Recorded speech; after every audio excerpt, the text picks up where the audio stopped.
Can't hear anyone. Wonder if they can hear me.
Actually opened up quite a few files, and the community seems to be taking that in stride and getting really.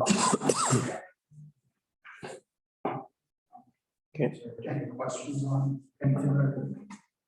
Any questions on bylaw enforcement? Okay, go ahead, Councillor McGee. It's not bylaw, but there was a couple complaints about rats and I just wanted your, on how our rat is coming along.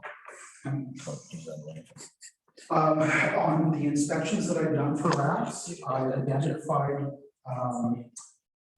potential food habitat sources and informed the property owners of them.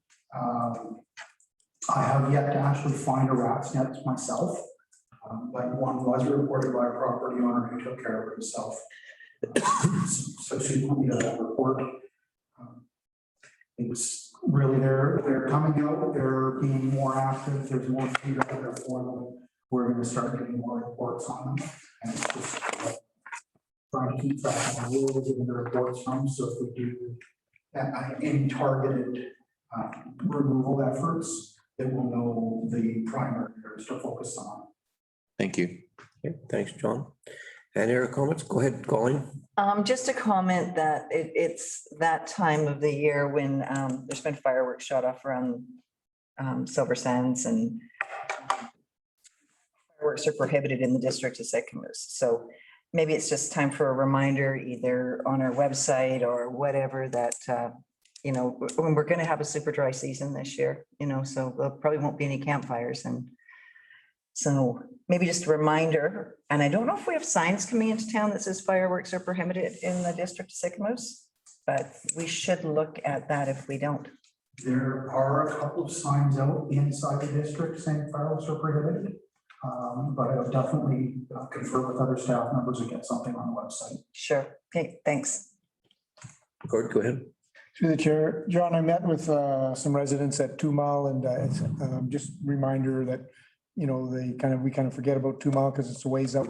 There is some beach parties happening at nighttime, and they're real worried about their fires spreading into the big lot there. So Daryl's been informed, and they're doing some work. Going to be doing some work down there. But I just thought I'd remind you about bylaw too. Yes, that's actually 2 Mile is on my patrol area. Although I don't get out there as often as I should, it's definitely on the watch list. Okay, thank you. All right, other comments or questions? All right, thanks, John. Sure. And the building permits, any comments on that?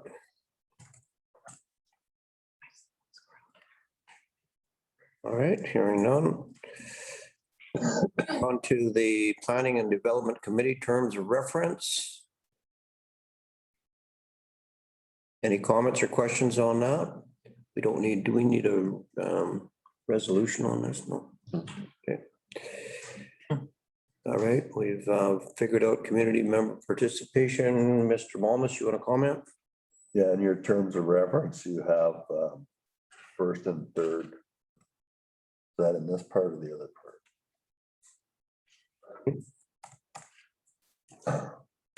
The frequency of meetings.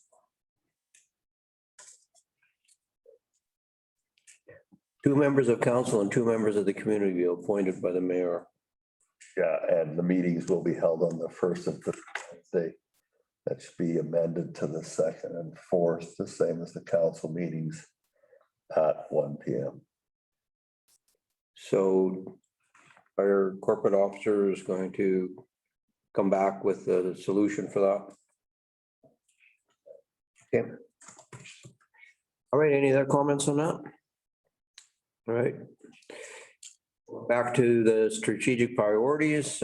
Any comments on the strategic priorities at this stage, council? All right. Go ahead, Councilor McCabe. Yeah, I just had a question if through the chair to Evan, if there's any update on from the Senior Housing Society on their artist concept, or I forget what it's called. Through the chair, the only thing I can report is that they had their first charrette canceled because the lead person, I believe from Golden, couldn't get out of the area at the time. So that was to be held March, I think it was the 26th or 27th. And it was to be rescheduled. I haven't heard a date as to when that charrette happens. I have been in contact with them because, as you know, we've started the site clearing. And so we notified them of the work that we were doing, and that as soon as this charrette is to be held, we need to be at the table.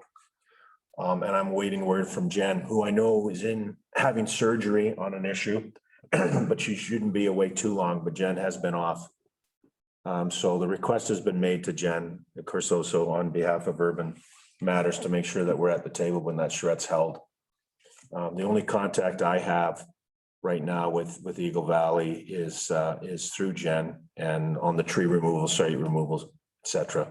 We did honor their request. If you'll notice on the back end of 433, we kept a bunch of trees to provide some barriers, some shelter for the Haven, the Lodge, and the Manor, rather than just taking them all down.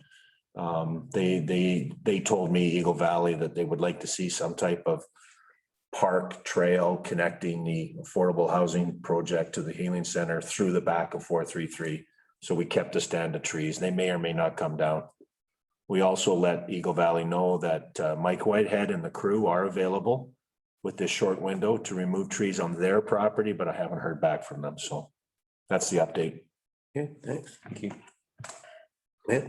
And again, it's on strategic priorities on housing in our collaboration with the Senior Housing Society. We haven't hammered out who does what, but there is going to be an issue of access to the property at the backside of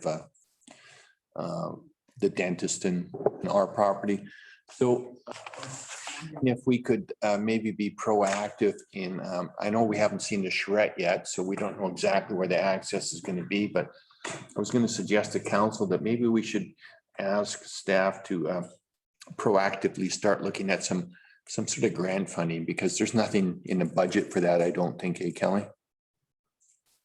Access to the property for affordable housing, specifically the 1 acre parcel that we're offering to Senior Housing Society. That's a great question. And actually, we do have some remaining money related to the land for housing. I believe knowing that we'd have to deal with the access piece. So we have 157 that went to that back half of, or 160 to the back half of 433 Main. Dentist or whatever. The dentist, correct. And I think another 75 or 100,000 was put in there as part of that, knowing that there would be additional costs related to access for that. So there is some money there. Yes. The exact number I can get you. Yeah, but thank you. But I think it's going to cost more than that, from just ballpark figures that our operations manager was throwing out there. Curb, gutter, utility, underground utilities, lighting, sidewalks, whatever. I'm not sure what it'll take, but it's going to be probably more than what we have set aside. So I'm just suggesting that we either approach BC Housing to see if they have outside funding outside of that, outside of the funding that's been awarded to the Senior Housing Society that could be allocated to the district to aid in providing access to the housing site, or Senior Horizons through UBCM or federal funding. There's lots of funding right now for housing initiatives, and I think I think we should be looking. I know we don't have a design to show in our application, but I think we should look at potential funding sources and be ready to push the button when we understand what the pressure looks like and where the access is going to be, because it's better to get grant money than use our in-house money. We might have to, we might have to match some funding 60-40 or 75% or whatever. And the funding we have in there might be able to be used for matching the funding. I think it's going to cost, quite a lot more than what we have. And I don't want time to hold up the project. So I'm thinking that maybe council should ask staff to practically look at some potential funding sources for the cost of the infrastructure to provide that access. Right, I think staff's got that. Is council okay with that? No reason why with it, wouldn't it? All right, thanks, Malcolm. Anything else?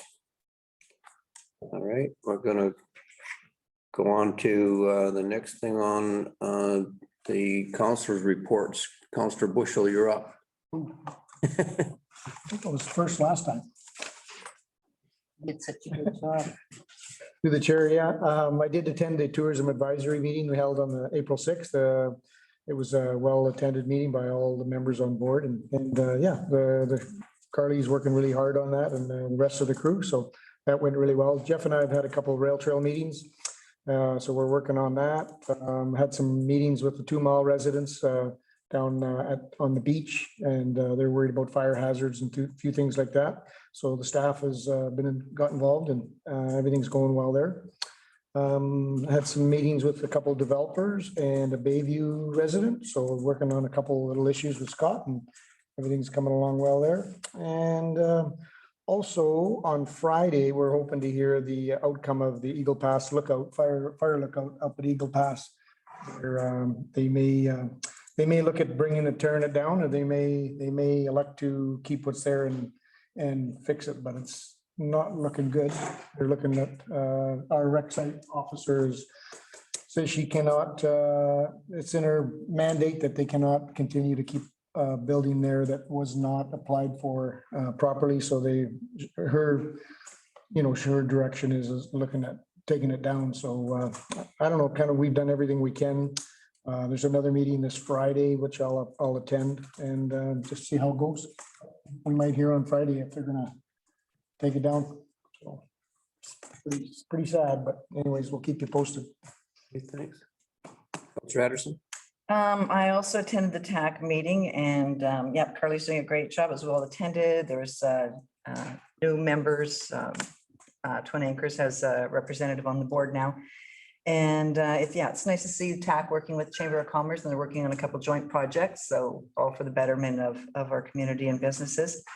I noticed on the resolutions, I don't know if you guys went through them, that our first resolution that we had about clams being prohibited against the species was endorsed by SILGA, and it was endorsed by UBCM. The second resolution on making it illegal to move watercraft from one body of water to another body of water without clean drain and drying or going through a decontamination process was endorsed by SILGA and no recommendation by UBCM. So I'd still like to move forward on that and see if we can get some traction to make that happen. So we'll have to figure out the next steps. Also, there was a resolution from the district of Lillooet regarding vacant land and increasing the property tax on vacant land or unsightly pieces of land.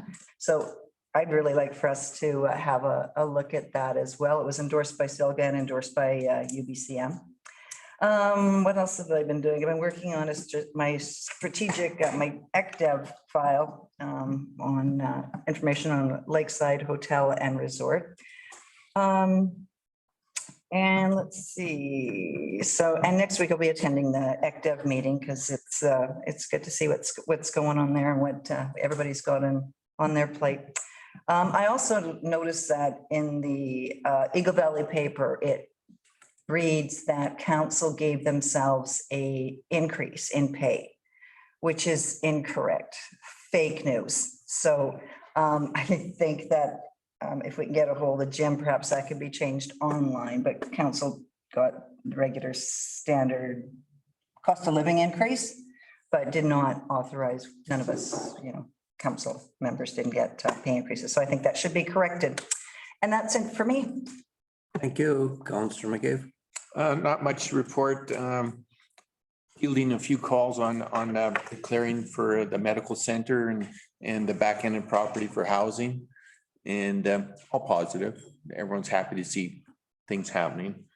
And been asked to attend a meeting with staff tomorrow regarding daycare to see how that's coming along. And that's about it. Thank you. Councillor Aries. I've been talking to lots of residents these days about projects they see going on. Also been talking to Kootenai Car Share about some changes that have came about in the car share world because of some insurance options that ICBC made back or created back in 2019 to allow people to enter their private vehicles with proper inspections and such in a car share. So there's opportunities for small communities like ours to take baby steps to help residents get transportation options, although it's not exclusively government who can use options like that. Any resident here is actually capable of doing it right now with their personal vehicle. So that was interesting because it just happened as I was looking into it over the last few months. This new information came out. Thank you. Councillor Malmus. Just talking with people about the rail trail and working on different aspects of that, and working with Councillor McCabe and talking to people about our access off the highway at Silver Sands, and that's it's just been interesting. Lots of people are talking like, what are we doing? What's going on over here? Like every time somebody digs a hole or knocks down a tree, there's who's doing what. It's supposed to know about private residential's property, and I mean, I can speak to what we're doing over here, but I can't speak to anything else. So, but there seems to be lots of activity in town. Thank you. Councillor Evans. I had a meeting with the principal of Eagle River Secondary School about a plan to help to start planning to help college students that graduate this year get to college for both academic and practical training. So we're brainstorming about that. I met with the Parkview Elementary School PAC and planning on getting some more playground equipment because all the old stuff was removed. And the principals are both doing a good job. The teachers are working really hard, and they're grateful that schools are still in session in BC. I met with our librarian, Kim, and we need to, and I'm going to lay down a challenge to all the council to go into the library at least once to say hi and browse at least their DVDs, guys, if you don't feel like reading a book, and just increase our traffic, because we know we're in a pandemic, but it does help us for the future of our library to increase our numbers. They have a people counter, and if we can get some more people in there, that would be really good. And they've got a really good safety plan. So come out, anybody listening online, please check out our library and all the resources there. Also, it was fun to be able to, and I found it a joy to be able to give different folks in town a ride to their immunization. And what an amazing opportunity it is for our town to have immunizations going on, and just shout out to the staff, and Nurse Brenda gave me a shot in the arm, and Donna and the amazing volunteers running that immunization clinic. And then I got to meet with Mr. Scott over there to check out a couple of properties, and it's pretty cool to see a couple of the new, I would say, really fun and innovative things that are coming to Sycamore in the downtown area. I think that's neat. Thank you.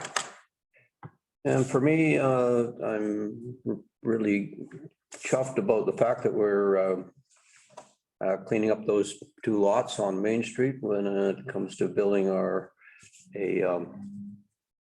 new wellness center, and the town looks really, really good. The public works guys are doing a great job. It looks really good, probably the best I've seen it in the last 10 years for this time of the year. The amount of meetings that I've been to, we were formulating a planning committee, which will consist of 2 local members and 2 council members. Had a hospital board meeting. We formulated our budget for 2021. The Rail to Trail fundraising committee has now has brought forward some interesting dynamics when it comes to raising some money to build out the portion of the rail corridor within the district of Sycamore. Attended emergency planning meeting, lots of different components to the emergency planning for the year.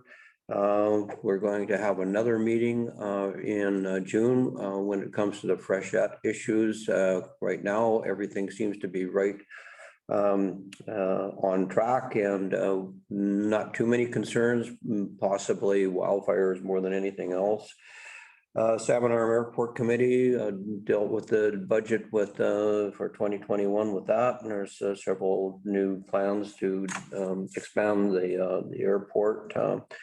The Economic Trust of the Southern Interior, it used to be called CITIC, Southern Interior Development Trust, and their movement, and they are now accepting within the portal the opportunity us to access grants up to $50,000. The Caribou Recovery Backcountry Program, and had a conversation with the Ministry of Lands and Force, and they're talking about now formulating whether there will be 2 ministries, Ministry of Lands and the Ministry of Forest, and there is a new minister for the Ministry of Lands, and the complications that when it comes to land management in the back country. COVID-19 rollouts, been attending those meetings every Thursday. And as we all know, we are getting everybody vaccinated now over the age of 18 in Sycamore, and Donald Helgeson has done a really, really good job, and the people of Sycamore are really, really pleased with the way that it's been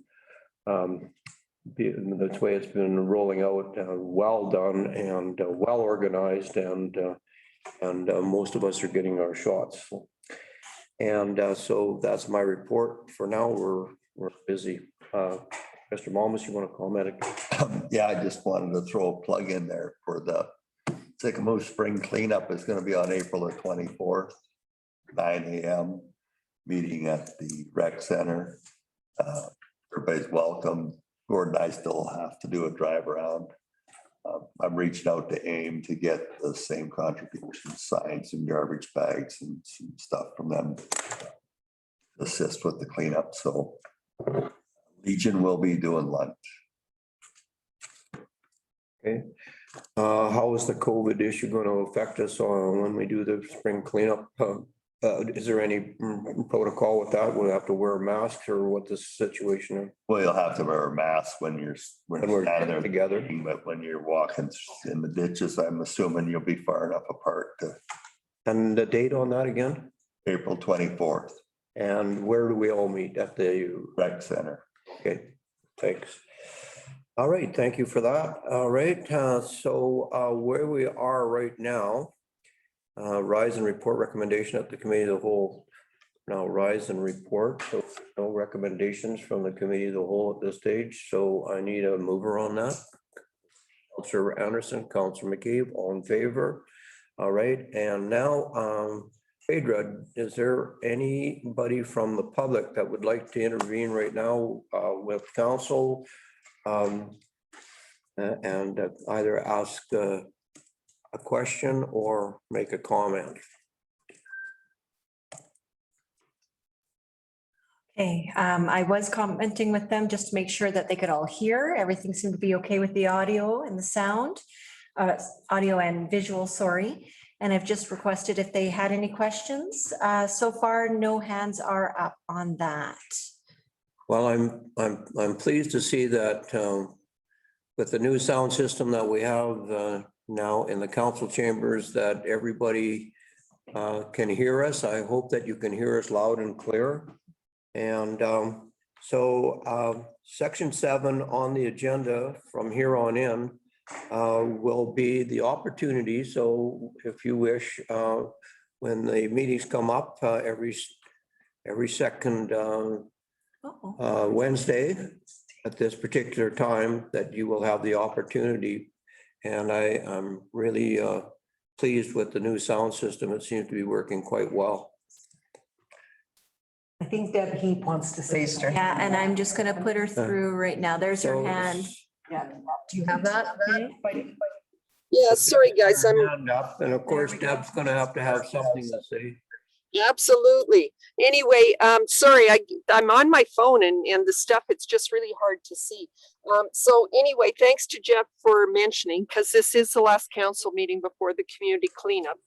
So aside from the community cleanup, we are also going to have the seniors housing flower bed tune-up that same day, because that's when the Bible Church wanted to do it.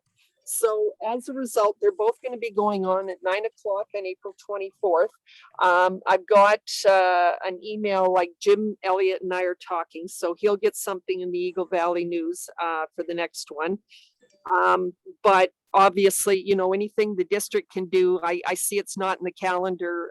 Now, I did just confirm 9 o'clock with Jeff this morning, so I'll send out my email blast and I'll do lots of shares on Facebook from the Communities in Bloom site. But if the district could, you know, actually put something out on all of that, and if there's any questions about the details, just let me know. There's going to be no problem with the flower bed cleanup and with the other cleanup. We've always done them kind of socially distanced anyway, so there's really not an issue there. And I'll make sure that that's clear in the messages we send out. Councilor Almost. Yeah, so we got t-shirts for order. Yeah, they've arrived. And I could ask possibly if staff would do me a favor and contact Mr. Ben Mastradamus about some free dump privileges. Yeah, yeah, you know what? Sorry, I dropped the ball on that one because I hadn't confirmed with you guys that everything was okay. I can follow up on that if you'd like. I think staff will. Yeah, we can. Okay, good. Thanks, Deb. Okay. Phaedra, anyone else got their hands up at this stage? No other hands at this time. All right, well, thanks for checking in with us again, and we'll carry on with our developments. So staff reports when it comes to the development permit application number 21041 DP and development variance permit application number 21041 DVP. So by recommendations by Jen, I don't have to read the entire recommendation now until after Scott, you want to make your report. So very first is in regards to Excuse me, I think we have a delegation. your road, Yes. authorizing the construction of a Terry. 35-unit mobile home park. Okay, Terry. Scott? There. We had a delegation scheduled. I was communicating with Oh, we Glenn and did? he was trying to get on the line. So let me just check if he's on the line right now. He did have his own technological difficulties, he said, so he might not be able to join. And if he was going to try, but if he couldn't, I said I'd figure out another way for him to connect with council on his request. So, Oh, Glenn's water taxi. yes, Okay. just trying to figure out where did my little Zoom window go?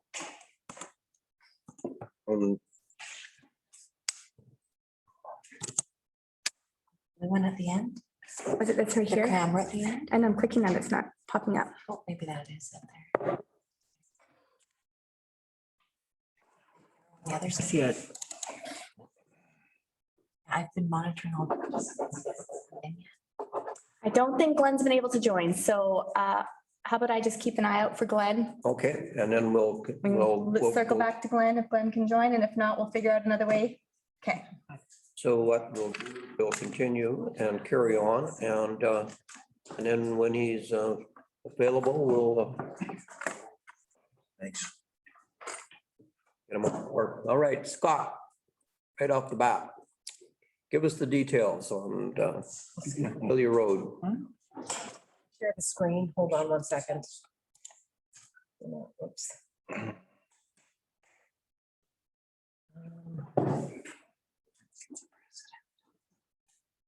We did have it all set up and working at 2:30, so, All coming together. yeah. Oh, we figured it out. Okay. I think we're nailing it. And I just need. Didn't you just walk in? Yes. When you're in that cubicle, Scott, you can actually remove this if you like.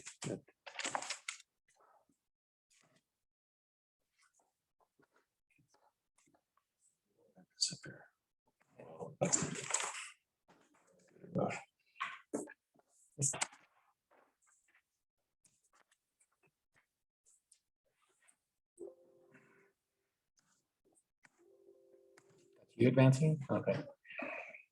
So the first application is on Hillier Road. It's both a DP and a DVP application. Staff's recommending approval of the variance permit. The property is located on Hillier Road. As you can see, the OCP designation, as you can see, is medium density residential. And okay, there. And as you can see, it is zoned R4, which is multifamily residential.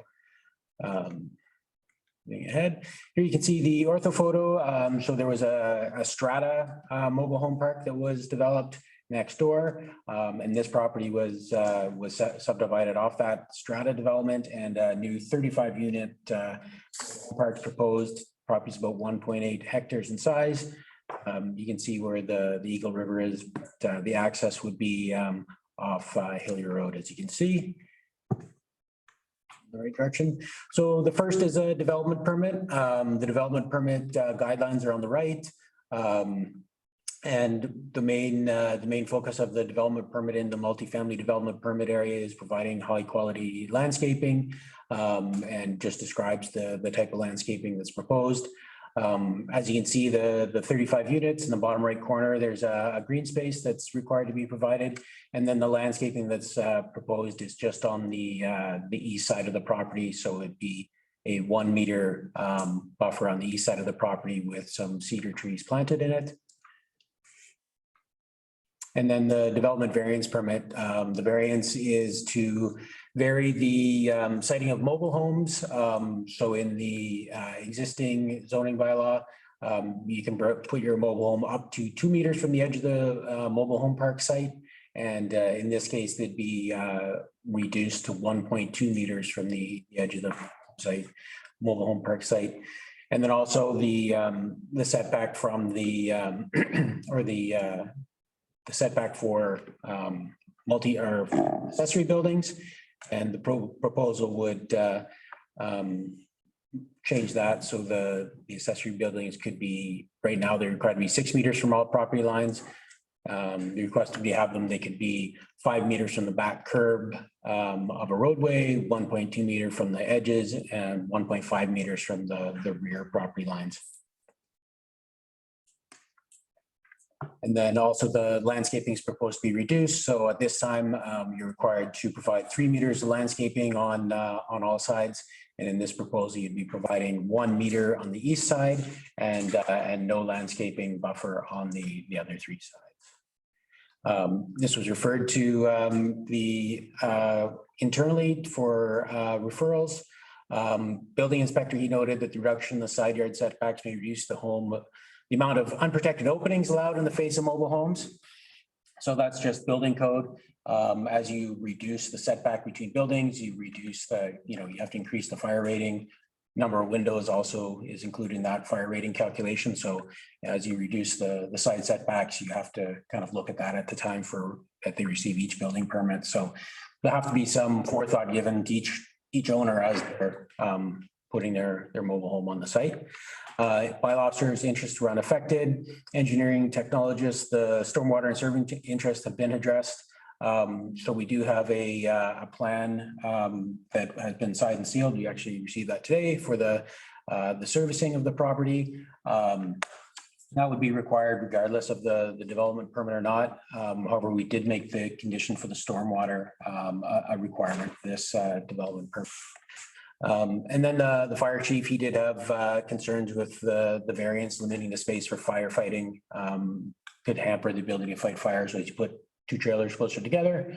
It's hard to get equipment or people between those 2. And we did send out the notifications out to adjacent property owners. Didn't hear back from anybody on this one. And again, staff's recommending that the development variance permit be issued and the development permit be issued. Provides a form of housing that the community needs right now. And although the landscaping isn't what is required in the development permit area, the variance are in the zoning bylaw. Through the variance, those are being reduced, but it shouldn't impact really greatly for the people who live in there and shouldn't impact the community at large in any way. I believe Greg Darrow, he's the applicant and owner, and he's on the line as well. Councilor Malmus, go ahead, and Councilor Bushel. Through the chair, good job to the staff. I just have, I don't know whether it's a concern or a question, but lane D is only 3 meters wide. So if you have a fire truck go down there, are they gonna be able to make that corner? And the red checker out to Hiller Road, is that mean that that's no access? So through the chair, yeah, so that's supposed to be an emergency access only, so it wouldn't be for regular traffic. There are 2 fire hydrants close to both those entrances. So I think that's where probably staging from to fight a fire. And I believe there is room to expand as you go west. So you're right that lane D is 3 meters, but I would assume that as you expand west, you'll address that on the next phase. Through the chair. Yeah, it's if there is no next phase, though, 3 meters, I know just gonna use my truck as an example. If I'm going one way, somebody's backing up. There ain't no 2-way on that road. Right. So I don't know if it's probably, I'm in favor of this. It's more affordable housing and we need it because we have a shortage, but it would be nice if that roadway was just a little wider, at least for the internal part. I can see the checkered part, which is emergency access. But where it is on the internal part, they're just, as if somebody comes around that corner, that's a period.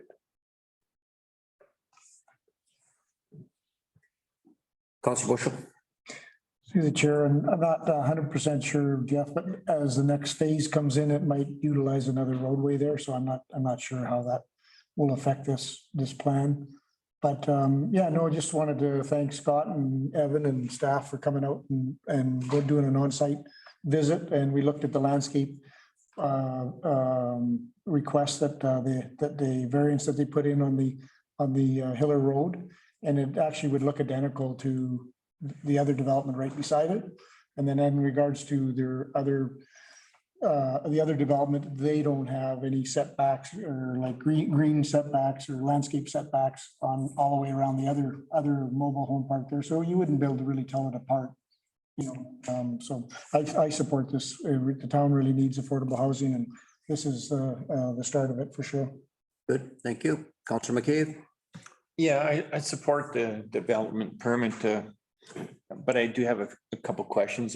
I'm glad to see a developer providing affordable housing for people in Sycamore. The service agreement, so that's been signed.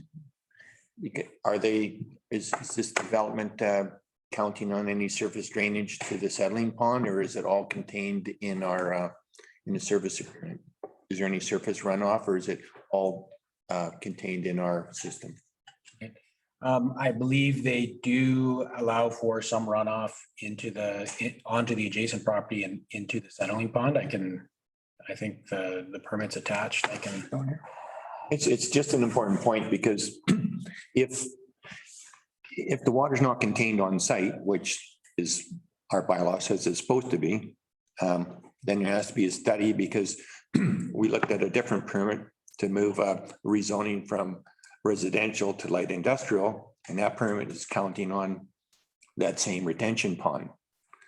And that retention pond is used for the current residents that are in the first phase. And if you're relying on that same pond for this phase, I don't know how much that pond can handle. So in the definition, if there's not a service agreement in place that maintains the surface runoff to our internal systems, then this development is only allowed 20 units per hectare, or 12 units per hectare as opposed to 20 units per hectare.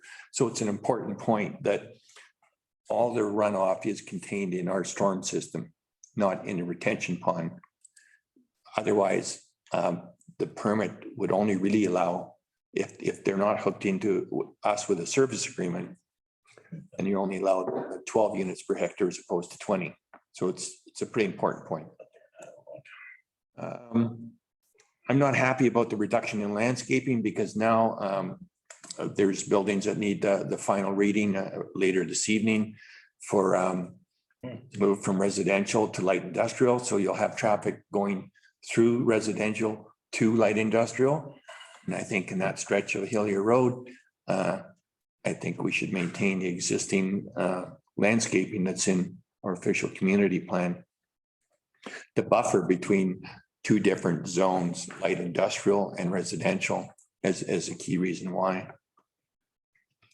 I'm not asking for it to get separated out. I'm just voicing my opinion that I think the landscaping should, I don't know how you get a variance from 3 meters to 0. If you go from 3 meters to 0 in landscaping, to me, that's not a variance. That's getting rid of the bylaw completely. I don't see how that's actually a variance. So just a couple of points. I do support the application. I'm happy to see more housing. But I think we have to look at the fact that the existing residents and the new residents are going to be exposed to light industrial traffic going past their front on Hillier to potentially new light industrial areas that we may approve later this evening. So I think it's important to keep some buffering in with the landscaping to separate the two. Any other comments or questions? Go ahead, Councillor Erie. Through the chair, I had a question about, we're talking about the landscaping buffer, and the bylaw specifies 3 meters where the development abuts a public road, which is a little bit in conflict with some of there's another part of the bylaw that suggests that these properties can empty onto a public road where they butt up to it, and they seem to be a little bit in conflict with each other. Is there any clarity on that? So the first part, the public road would be Hillier Road, and so yeah, they are varying that to go from 0 meters. The second part of the question, just the existing bylaw says that there should be a 3 meter buffer where the development abuts a public road. is it the case that they would be allowed to access, but there would be a 3-meter buffer in between their accesses if we didn't vary that bylaw? Right.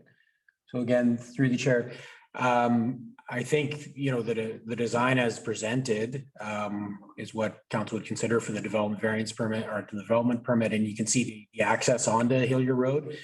And that would be the accepted single access. You know, wouldn't be acceptable for people to leave their yard and directly access the public road. Okay, but through the chair, then I can confirm that the properties that abut Hillier Road actually their driveway is on the inside of the park, not on Hillier Road? Correct. Okay, I wasn't, thank you. Councillor Momus, go ahead. Through the chair, on the map of the drawing, it's the back side of them, and on the existing one, you're looking at the sides of the trailers, the 10 units that are already there. So on Hillier Road, you're looking at the side of the trailer, similar to the one that's on the east side of the turn in to the access. That trailer is facing the same way as the one that's existing, that's across the road there, that's existing, that goes up to the park. So they don't have any buffer or tree or anything. So for continuity and what it looks like, I think it's good that it remains the same as what the existing is there, because then it looks like one continuous development, although one's a strata and one's separate, but it will appear to be one continuous unit.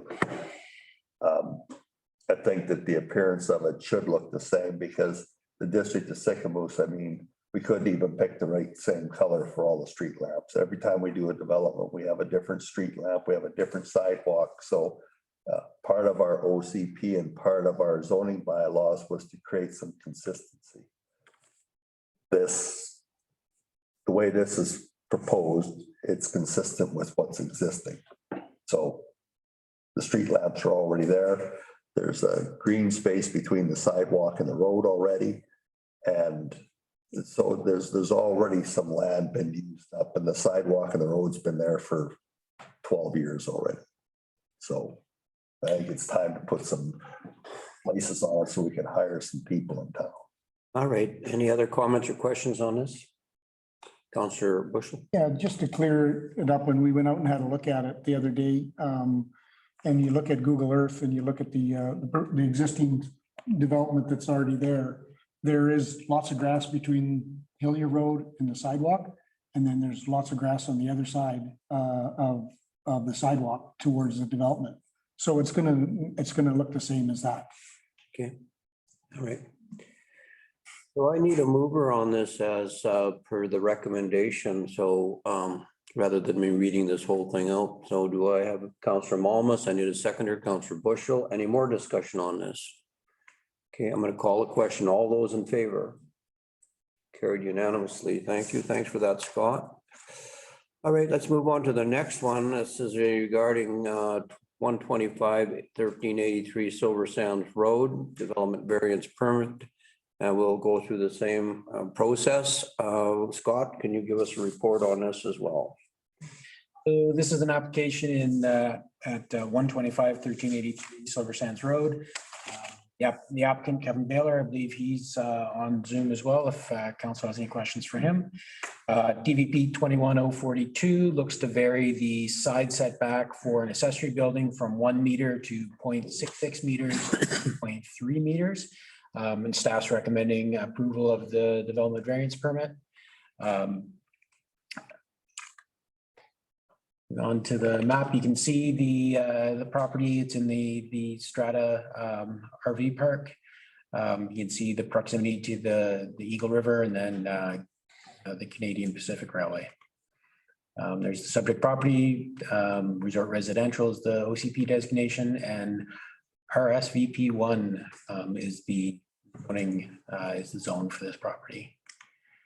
Here you can see a drawing. The accessory building would go approximately where the boat is looking. You can see the property's a little bit oddly shaped.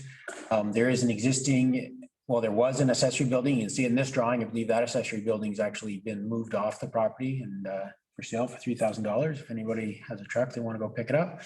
But the new shed would be where the boat is. The owner would like to try and keep the shed in the same alignment as the existing unit on the property, and that's why he's asking for the variance, because he likes to keep things square. Here you can see the drawing, varying the setback from 1 meter to 0.66 meters at the backside, and then 0.3 meters on the front side.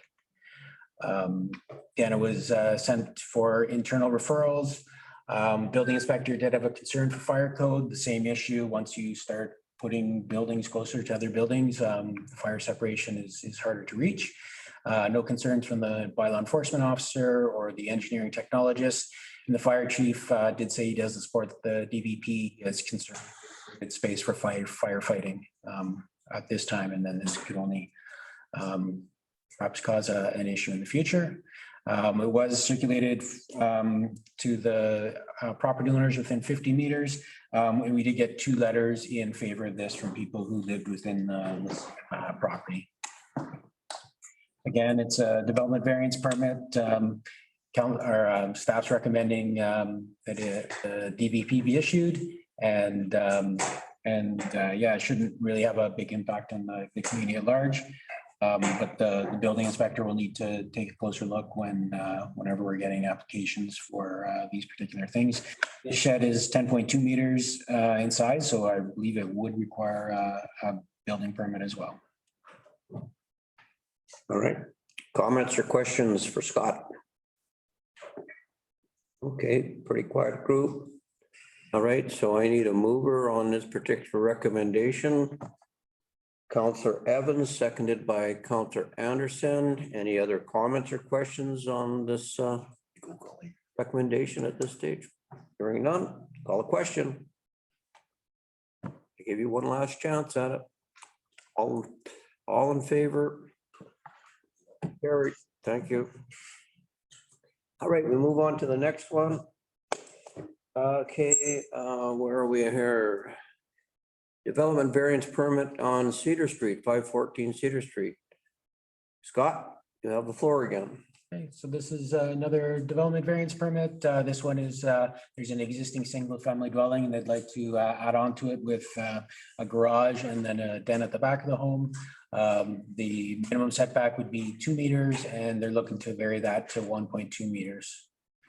Staff's recommending approval.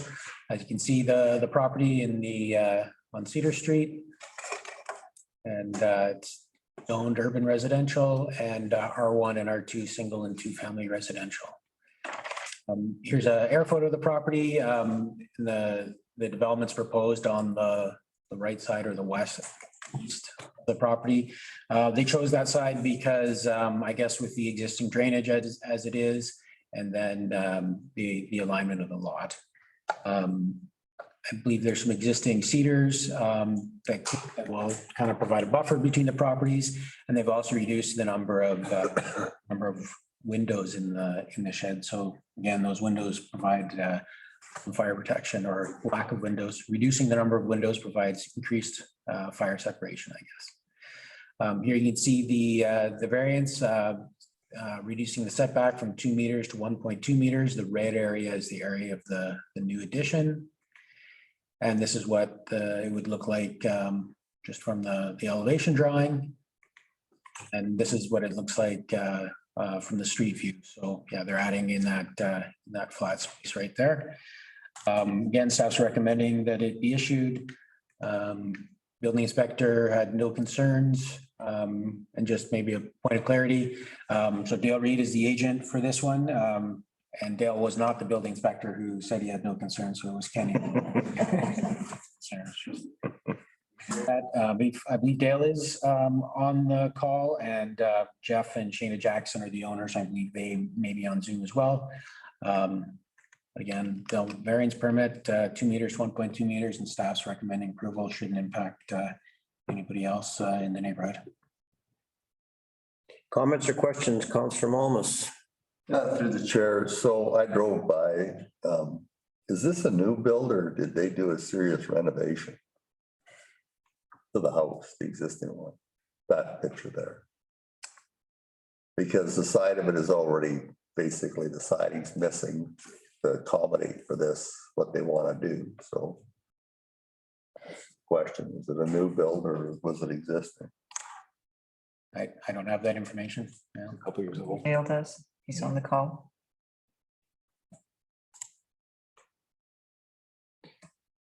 Jen's gonna get us the answer.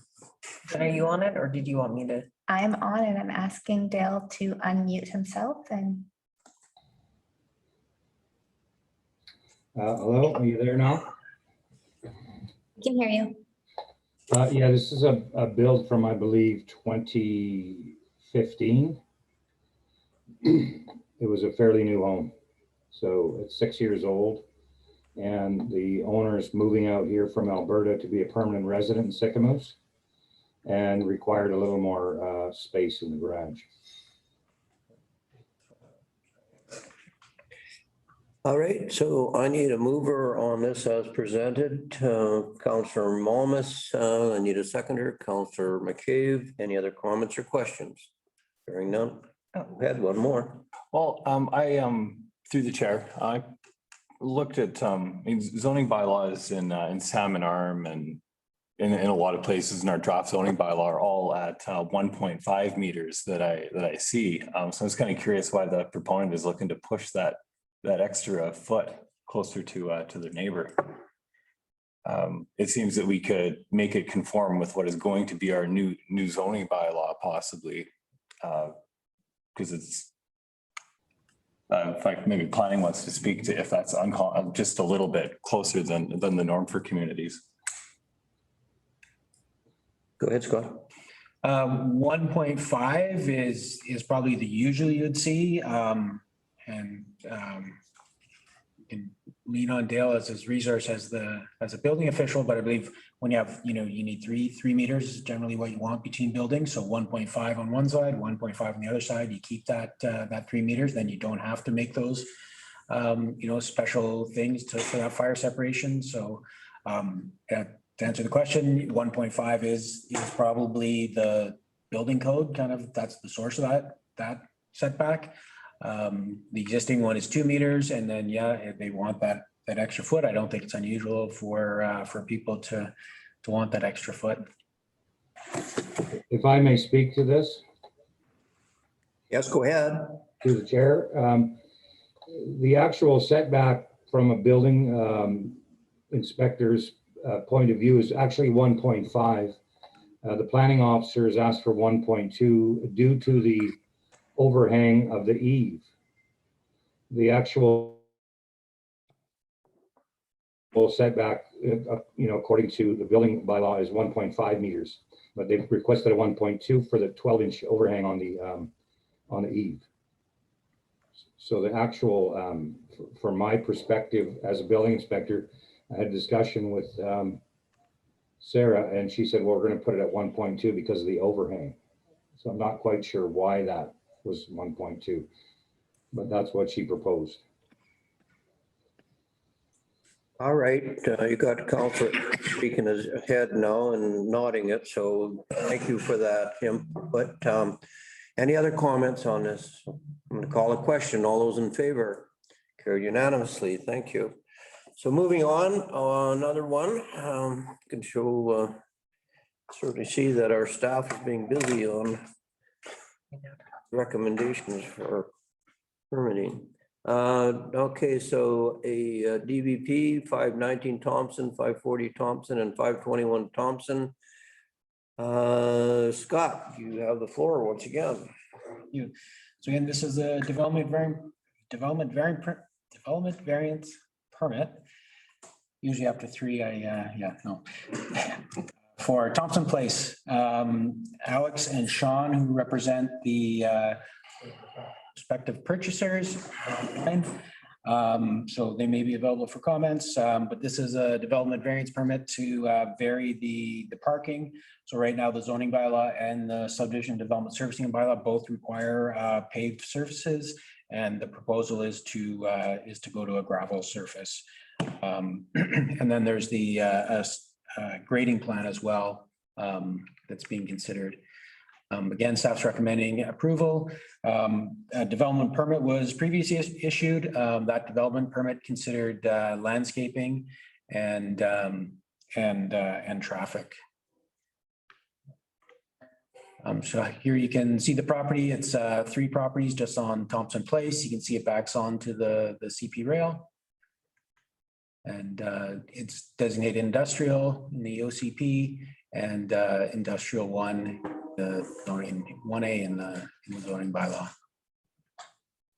Here's a photo of the property. You can see the Aim Roads yard is one of the neighbors.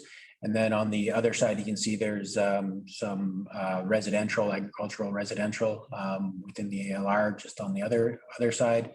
And then, yeah, Thompson Place, and it's on Thompson Court. About 1.41 hectares in size. And here's the site plan showing it's going to be a yard for a trailer exchange. Trailers, semis coming from Vancouver will pull in here and drop the trailers off, and Calgary will be the same, and they'll hook up and they'll trailers each in their own direction. This was a site plan that was provided for the development permit for the landscaping. So you can see the landscaping that's being provided. It's really hard for some trees along the CP railway, but ultimately decided they weren't necessary. So yeah, the development permit was issued based on that. And then, yeah, here you can see the drainage plan. So they're one of the reasons they're looking to contain the gravel or remain a gravel parking lot is that they can better contain the property on site as well. So the gravel should help with that. Again, we consulted internally. Building inspector only said that the permit would be required for the office trailers. No concerns from the bylaw officer or the fire chief.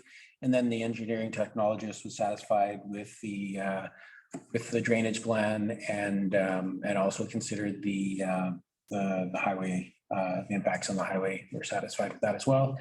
It was circulated to owners within 50 meters. We did get a letter back from one owner who is 2 houses over in that one of the residential properties. He had some concerns that it was going to be disruptive to his lifestyle, affecting noise, air quality, and then also the traffic. Seeing more vehicles coming in off the highway, he felt would negatively impact himself and the enjoyment of his property. Again, it's really just to vary the surface of the parking lot from asphalt to clean crushed gravel. And then one of the things attached to the variance to vary the subdivision development servicing bylaw is that stormwater management brief that was provided by KWA. Recommending. Comments or questions? Councillor Malmus. Councillor McCabe next. Well, I'm in favor of this. And just my only comment is that I'm disappointed that through the process, somewhere along the line, this is like a 8-sided piece of property. One side backs on CP rail, the other side backs on the back of Ames property. Then the other side backs on the back of 2 lots, which will, once something gets built there, you'll never see those trees. And then one side of it is against the other side of one of those lots. Just curious how in an industrial park area trees were required. Like, I mean, our bylaw might state that. I don't know what our new zoning bylaw states, but when we do the review of the new zoning bylaw, an industrial park, I wouldn't want to pay the property tax on industrial property and give up space for trees when usually Salmon Arm, Calgary, industrial areas, they don't have trees between them. They might have trees on the front street. This place has 2 street sides to it, the roundabout and the front street. But the rest of it is abutting on other commercial properties.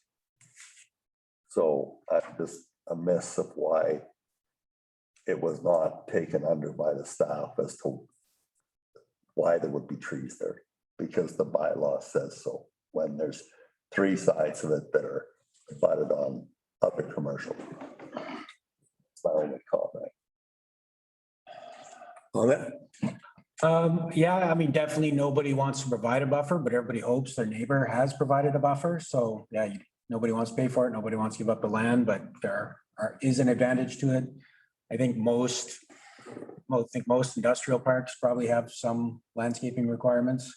And if you're, if I was looking to sell the next lot, and you want to bring in someone who's wrapping high-end Lamborghinis, then probably, you want to have an attractive site that's buffered from the neighboring property that's kicking up all this dust and gravel.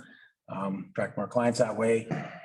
Another thought might be, as people are driving to Old Town Bay, they're driving down the road and, they're looking at, a nice attractive scene as they're driving into Sycamore to go to their luxury vacation. They might not want to be, again, looking at a yard for a number of vehicles. Again, it's more philosophical than technical, and council writes the bylaws and issues the development permits. So, yeah, whatever council chooses. Okay, thanks, Scott. Councillor McCabe, you're next. Yeah, I have a different opinion than Councillor Malmus on the landscaping. I think it's great that there is landscaping there as a buffer. And also for the aesthetics, it comes at a cost and it does take up land space, but down the road, I think we'll be happy that it's there. Other towns like Kelowna and Kamloops up by the Greyhound station there, driving around that industrial park in Laval Crescent, you don't even know you're in an industrial park. And I think that's the way it should be. And it'll increase land values and promote more sales in the park. And I don't support this application because I think the parking lot should be paved, not gravel. Their argument that there'll be more saturation because it's gravel, it doesn't really wash with me, no pun intended. To properly do dust control in there, you're not going to put in a water truck when people complain. You won't get that. You won't get that compliance down the road. So now's the time to address the dust issue, which there will be one. You don't want dust for your neighbors in an industrial park. I think it should be asphalt, and if it's dirt, then I would strongly ask that the bylaw be changed or the permit be stated that they need dust control, not just water, like calcium chloride as a dust palliative, not just water. Water won't work, it'll evaporate. And if you use proper dust control, like mag chloride or something like that, then your surface, you have no penetration for the water anyhow, it'll run off the surface. I think to keep up a standard in an industrial park that's nice, I think we should have it paved. So I'm not supporting this because I think it should be paved and not gravel. Okay. Any other comments on this? Councillor Aries? Through the chair, I feel very similar to Councillor McCabe. Dirt parking lots or gravel parking lots given time tend to get a lot of potholes, which can be fairly noisy when you're in lots that size, and dust as well would be a real issue and really hard to control. All right, so go ahead, Councillor Bushel. Yeah, it's a tough call. I mean, you have a big company like this wanting to come into the community and hopefully employ some people, and it might grow to something else. And yeah, I can see Malcolm's point, but the staff has done a ton of work on this, and they're recommending we proceed with it. And I don't know if we can add calcium chloride into it, but I know Salmon Arm Industrial Park, half of it is not asphalt, it's half gravel, if not more. So, it's a tough one. I appreciate where Scott's coming from, and they've worked on this one for a long time. And I know if we don't do something quickly, these guys are going to go somewhere else. So I'm sure with a letter asking them to put down some calcium chloride or something like that might help. But I'm in favor of passing this. Yeah, there's nothing stopping this company in the future pave that entire lot as well. So I mean, if they're putting this surface down now, it probably would be in their best interest in a few years or maybe to pave it. So I'll support this. Counselor McCabe, go ahead. Yeah, I just want to make sure I understand what's happening here. We've already approved this development, I thought. They're just asking for a variance to go from asphalt to gravel. So by saying no to this, we're not saying no to the developer not to come to town. We're just asking for a higher standard. All right. The site's already approved for development, am I correct? Correct. So I'm going to ask for a motion to this recommendation as presented. I need a mover. Counselor Bushel, Counselor Malmus. I'll give you one more shot at this. Any more comments or questions on this? Okay, I'm going to call the question. All those in favor? Opposed? Counselor Ayers and Counselor McCabe are opposed. The motion is carried. Thank you. All right, Scott, we have one more here. Development permit application number 21-100, development variance permit application 21-100. This is in regards to 221 Main Street, authorizing construction of a patio and landscaping. Scott, can you give us the details on this one? Thank you, Chair. So this is an application for a development permit and a development variance permit. The owner of 221 Main Street and the client are looking to construct a new restaurant, and that involves a patio and landscaping. So the first part is the development permit for the form and character of the patio and the landscaping. And the second part is a variance. They're looking to bring the patio up to 1 meter from the property line or the sidewalk on Main Street. And the current bylaw says 6 meters, so they're looking to vary that to go from 6 meters to 1 meter. And then at the back of the property, they're looking to put a smoker. So in the original drawing, they did have, they wanted to reduce the setback there from 6 meters to 1.5 meters for an accessory building. They changed their plans slightly where they're actually going to build an overhang at the back of the property and cover the smoker in that way. It may or may not need a development variance permit for that. We kind of paced it out and it's close enough. And then the other thing is they're looking to vary the number of parking spots. Right now, the bylaw requires 1 per 3 seats. So we went with 90 seats. So they require 30 parking spaces. They're looking to provide 0 parking spaces. There isn't room on the property for parking spaces.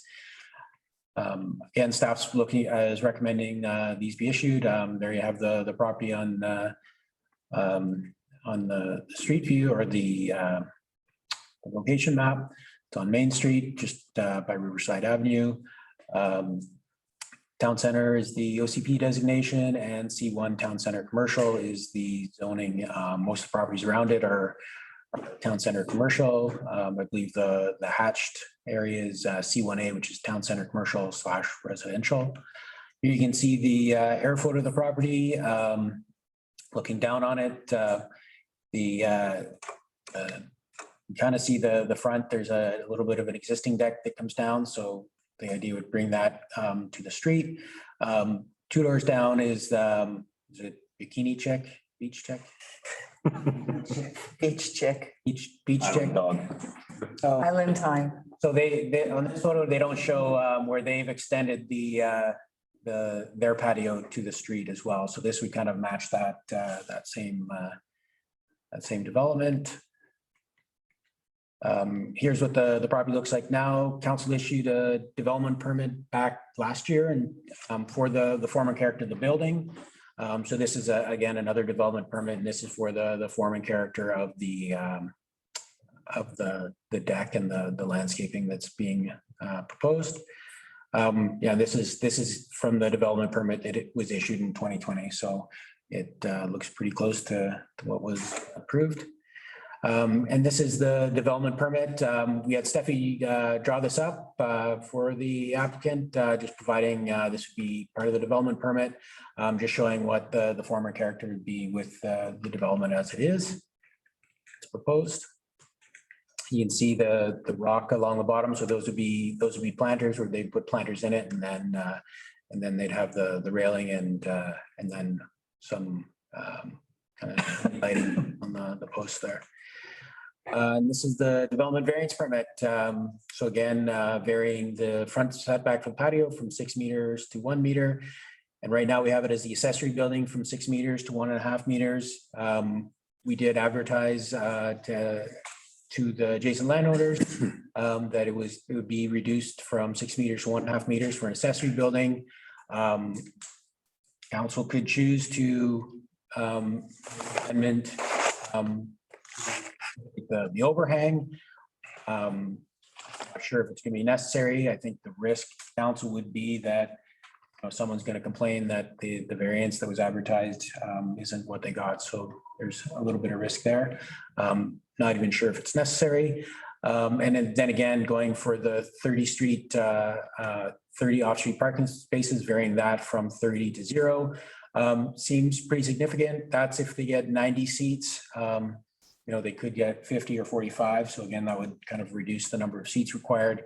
I believe there's 76 parking spaces that is at Shuswap Street and Riverside. There's 76 public parking spaces that are available that could absorb some of this. Although during the busy time of year, probably parking's at a premium, and there's going to be a parking crunch. We referred it out internally. Building inspectors interested are unaffected. Bylaw enforcement, they were looking at the parking. They said that they're recommending that the applicant provide 2-hour parking signage on the portion of Main Street. It's not designated as 2-hour parking in the bylaw, but maybe some signage that's provided, some branded signage maybe would perhaps create some turnover. And then the bylaw enforcement officer has no concerns regarding the patio or the smoker building. Public Works interest unaffected, and no concerns from the fire chief. We didn't hear anything from the public. Again, staff's recommending issuance of the development permit and the development variance permit. All right, comments or questions for Scott? Councillor McCabe, go ahead.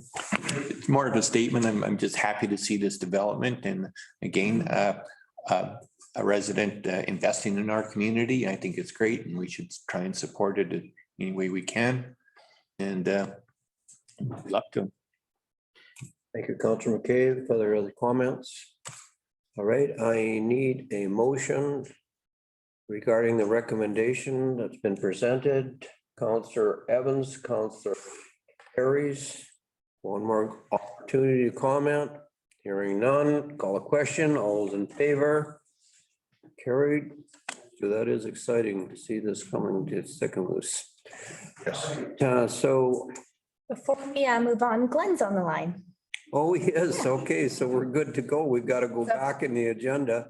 We have a delegation and Glenn's water taxi request for the use of the commercial purposes, bylaw number 935, fourth regulation as well. Go ahead. You have the floor. Can you hear me okay? Yeah, we can. Can you hear us okay? You betcha. Glenn's from Glenn's Water Taxi here.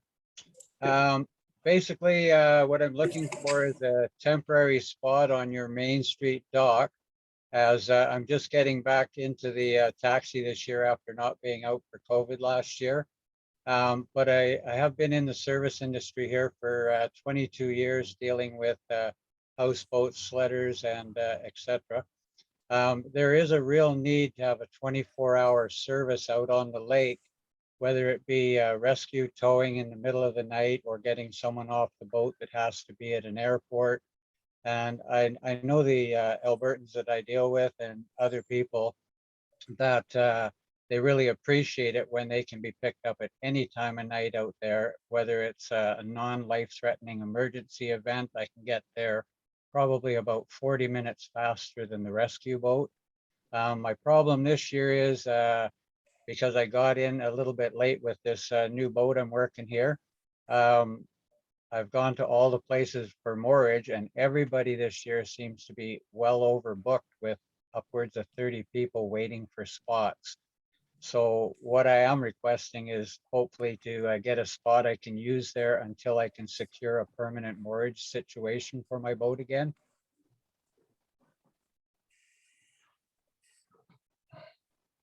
All right. So we're looking at the wharf regulation. Do we have comments from council at this stage? Councilor McCabe, Councilor Bushel, Councilor Malmus. I'm just curious through the chair to, I don't know, maybe Evan, when we do our enforcement for overnight parking, say at the end of Main Street there on our slips, do we have a contractor that, as and when contractor that tows those boats? Because I was looking under the definitions in our bylaw, and really we can't make that accessible to a private enterprise unless there's the definition of contractor.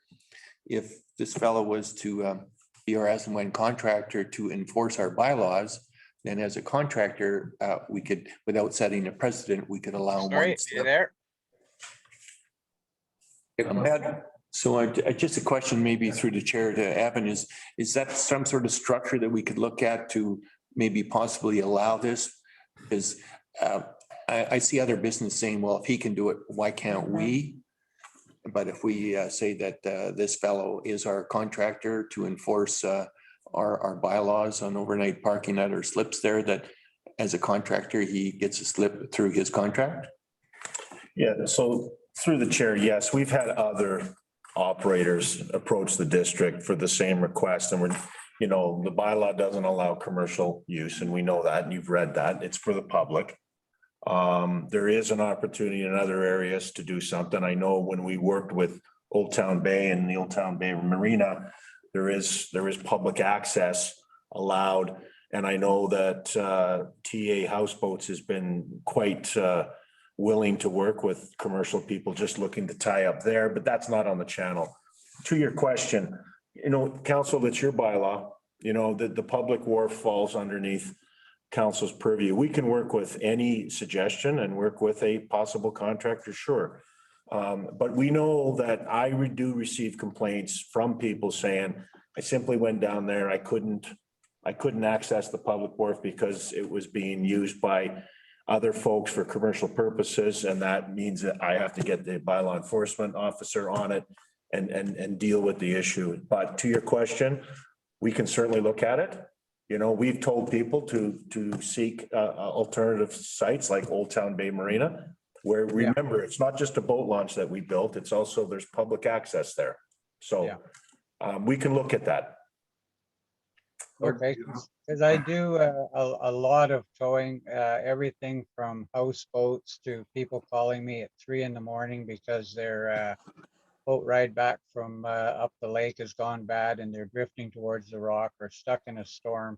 I will go out and get them no matter what, because I won't leave people out on the lake to end up on the rocks. Councilor Bushel, you're up. Thank you, through the chair. Yeah, thanks for the presentation, Glenn. Glenn's been a part of the community for, like you said, probably 23 years, and he runs a great business as a water taxi. He's done lots of work for Waterways and Twin Anchors and also for us at Three Boys. And he operates a groomer in the wintertime, so he's a great part of the community. I do see the problem where other people say, why can't I? If Glenn is allowed to do it, I know he's saying it temporary, but maybe Malcolm does have a point. We don't have anybody we can call to tow a boat that's tied up to a wharf, and it might be a way around it. I mean, Twin Anchors has 2 water taxis out at their place, so you don't, I guess you could run 3 out there, but we don't have one in the channel right now. There's no water taxi in the channel. So it would be a good benefit for the community. And I am more than willing to work with the district to help out with stuff like towing boats that don't need to be there, or anything required of me. I'm more than willing to do. Custodial. Almost go ahead. Yeah. I guess like our bylaws says that we charge you when we tow you away. Somewhere along there, if you're going to do a deal, you have to charge the same mortgage that the other places are charging. And I don't have a problem with that at all either. And as far as that Twin Anchors, that public access is 15 minutes while you're launching your boat. It's not a permanent tie up there and stay there. You only Yeah. have so many feet of it, and that's what it was designated for while you were launching your boat. So if there's 3 or 4 people launching their boat, then they gotta go way up the road to park. You could have, I've seen 4 or 5 boats tied up on that, where you're supposed to tie while you're launching your boat. So I don't think that that is, and I know that the other water taxi is paying for space, so it's, if you're gonna allow it on public dock, either any one of them, the one at the end of the thing or out at the boat launch there, wherever it is that we have to charge, can't have an advantage to a private business. No, that's totally understandable. All right, Councillor McCabe. I'd like to suggest that we direct staff to work with Glenn, is it Glenn? Work with Glenn here to come up with some sort of a business arrangement that makes him a contractor for the district, and so it doesn't set a precedent for other users, and if he pays figure out what the average commercial rate is for a slip, pay that cost, and he's an as and when contractor for us to help enforce our bylaws. As far as your bylaws go too, you don't actually have a bylaw officer that can actually work on the water. Yep. Okay. Councillor Anderson. I agree with Councillor McCabe. I've worked with Glenn for 14 years and I can vouch for him. He's a great guy and he'd be a great asset. We don't have a boat with the district, and we also deal with our water intake, lights going out, things like that, that perhaps Glenn could give us a hand with as well. So I agree, maybe, staff could work on some sort of solution, even if it is temporary. But we definitely don't want to set a precedent. We don't want businesses coming to us and going, can we use, So do we need a resolution for this, or we just put staff on this and see if you can work it out? Being that the bylaw says what it says, it wouldn't hurt to have a resolution. It's not necessary, but it wouldn't hurt. Just get it on the books, make it formal. Okay. Go ahead, Jeff. Through the chair. Why doesn't staff come back with some idea of what they think? And then we do a resolution based. Fine, same thing. Yep, I think that's fine. We'll take that recommendation. I stand corrected. Okay, Glenn, we're going to try to work with you on this. So we've got staff working on it, so they'll be in touch. And just know that I am actively looking for mortgage right now. I have my name in several places, and as soon as one comes up, I would let you know. Okay, thank you. Great. Thanks very much, you guys. I appreciate Glenn. your time. Thanks, Glenn. Thank you. Good night. Hey, All right, so now we're going back now on this agenda. Where were we here? You're at. Okay, we were at the Wolf Pet Supply Advertising Space Agreement. Recommendation that the mayor be authorized to enter into a formal agreement with the Wolf Pet Supplies for advertising space on 20 dog bag dispensers throughout Sycamore for an annual fee of $200 plus installation costs. That's the recommendation. So I need a mover on this. Councillor Bushel, Councillor Anderson, any comments on this? Already tossed this around. Okay, I call the question. All those in favor? Carried unanimously. Thank you. All right, ticket information utilization amendment bylaw number 983. This is for adoption. Recommendation that ticket information utilization amendment bylaw number 983 2021 be adopted as presented this 14th day of April. I need a mover on this. Councillor Malmas, seconded by Councillor Aries.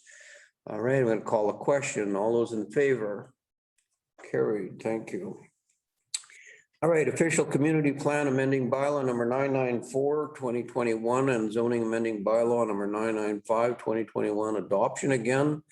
Recommendation that the official community plan amending bylaw number 994/2021 and zoning amending bylaw number 995/2021 be adopted as presented this 14th day of April 2021. Moved by Councillor Malmus, seconded by Councillor Anderson. All right, this is adopting. Call a question. All in favor? Opposed? Councillor Anderson or Councillor McCabe and Councillor Aries. Thank you. All right, moving on. The motion was carried. 2021-2025 financial plan bylaw number 998/2021 adoption again. Recommendation that 2021-2025 financial plan bylaw number 998/2021 be adopted as presented this 14th day of April 2021. I need a mover. Councillor Aries, seconded by Councillor Bushell. All right. Being that we're adopting this, I'm going to call the question again. All those in favor? Carried unanimously. Thank you. Neighborhood zero emission vehicle authorization bylaw number 999/2021, first, second, and third reading. Recommendation that the neighborhood zero emission vehicle authorization bylaw number 999/2021 be read a first, second, and third time as presented this 14th day of April 2021. I need a mover on this. Councillor Bushell, Councillor Anderson. Jen, can you just give us a quick recommendation for council based on the conversation you and I had in regards to this? Yeah, thank you through the chair.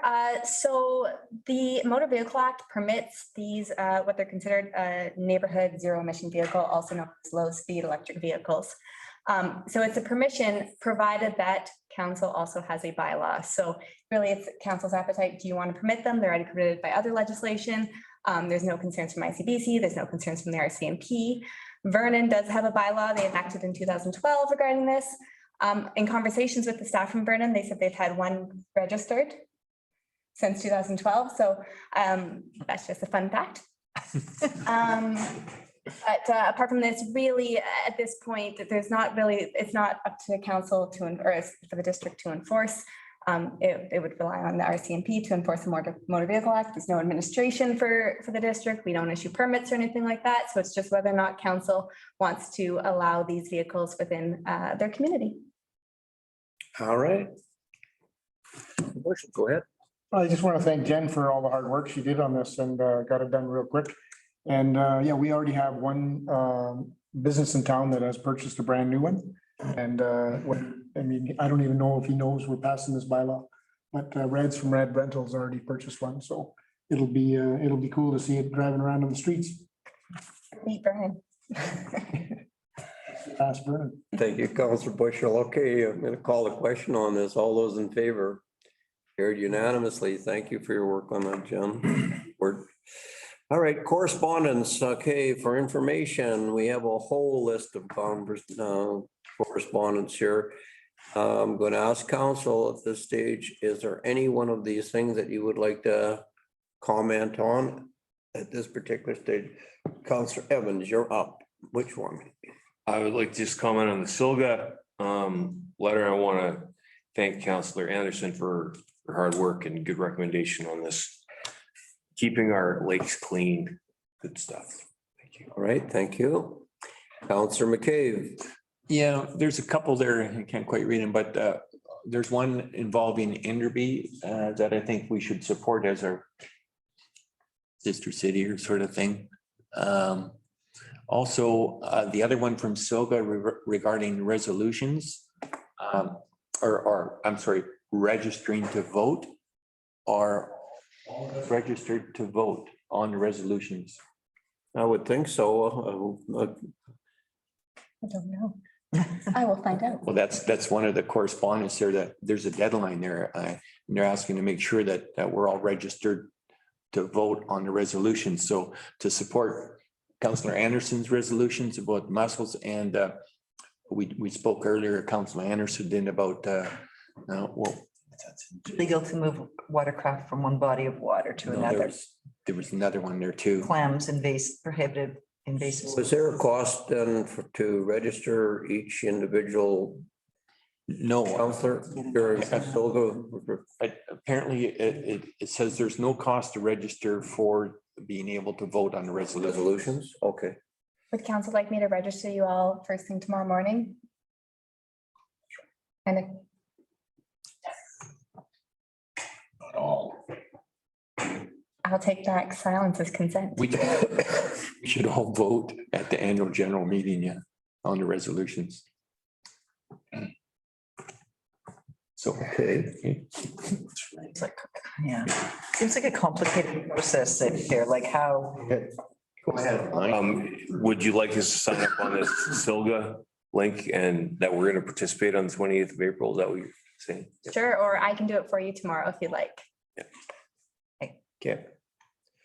All right, other comments on correspondence? Okay.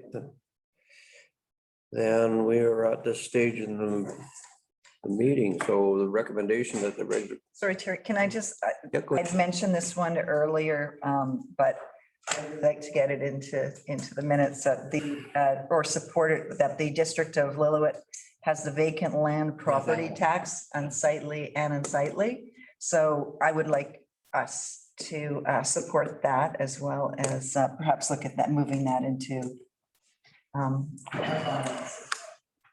Okay. Second. Oh, Sorry. Just want to direct staff to look more into that and bring it back to the next council meeting with, you said moving it into our own bylaws. Yeah, I think that we should have a look at that as well I'll bring that to the next. And support Lillooet. and support. And support Lillooet. Well, yep, I'll bring that to the next and draft a letter. perfect, thank you. thank you. Counselor Malmus? So this vote for Silga is on the same day as our council, so I don't know how we're gonna get notified if, or is it just all day, the electronic vote?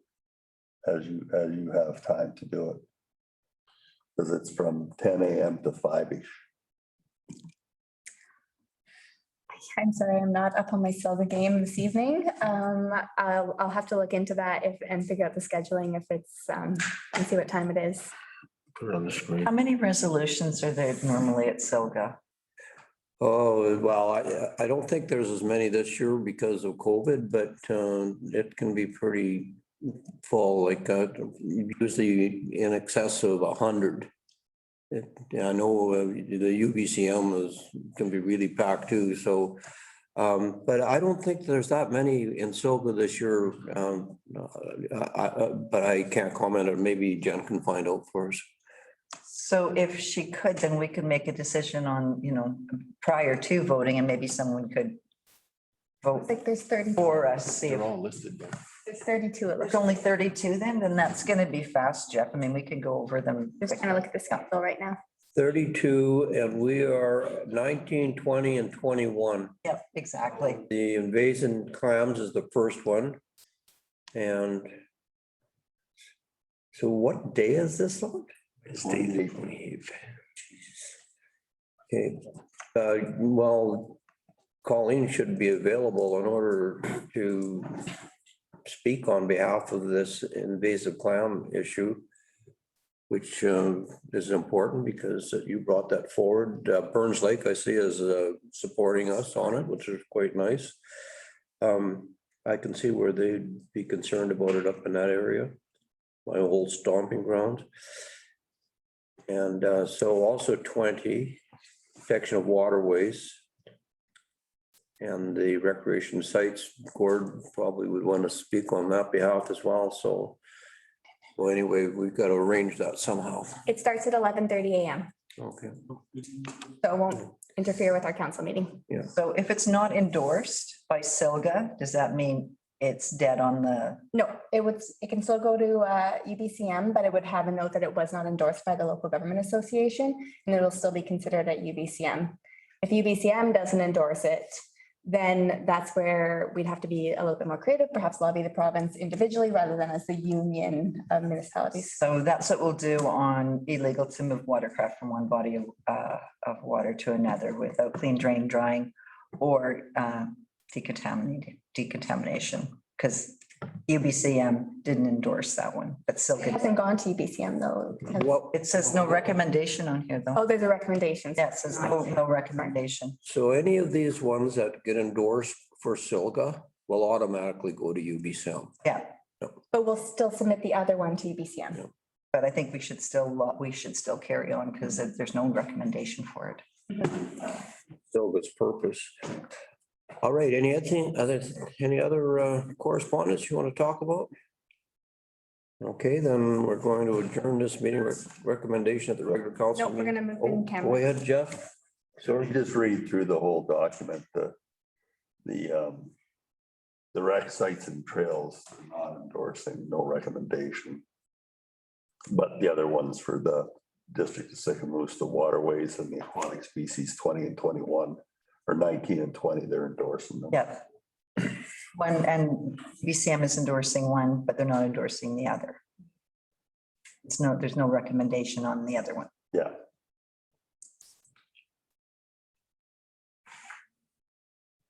All right, One in, any more? one in there about vaping too, eh, Bob?